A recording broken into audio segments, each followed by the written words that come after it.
আমাদের আজকের আলোচনার বিষয় কবি যতীন্দ্রনাথ সেনগুপ্তের লেখা লোহার ব্যথা কবিতার বিষয় সংক্ষেপ। তার আগে তোমরা যদি আমার চ্যানেলে নতুন হয়ে থাকো তাহলে অবশ্যই চ্যানেলটি সাবস্ক্রাইব করবে এবং ভিডিওটি ভালো লাগলে লাইক করতে ভুলবে না। এই কবিতায় লোহার ওপর ব্যক্তিত্ব আরোপ করা হয়েছে। লোহা কর্মকারের কাছে তার ব্যথাভরা জীবনের কাহিনী নিবেদন করছে। সে অবাক হয় এই ভেবে যে লোহাকে পুড়িয়ে পেটানো ছাড়া কি কর্মকারের আর কোনো কাজ নেই।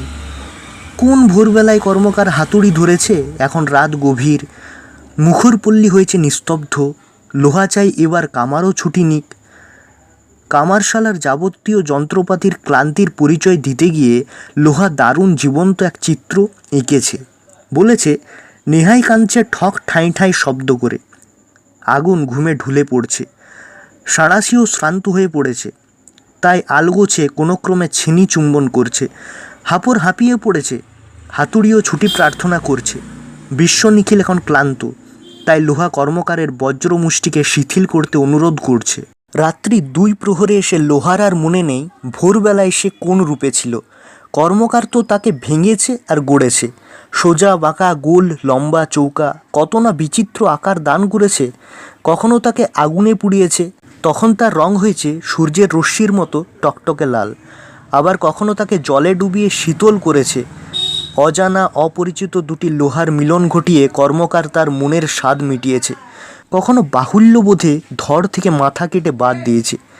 এত ঘন ঘন তার পরিবর্তন ঘটেছে যে লোহা নিজেকে আর চিনতে পারছে না।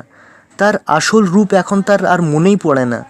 স্থির হয়ে যখনই সে ভাবতে যায়, তখনই তার পিঠে হাতুড়ির বাড়ি পড়ে।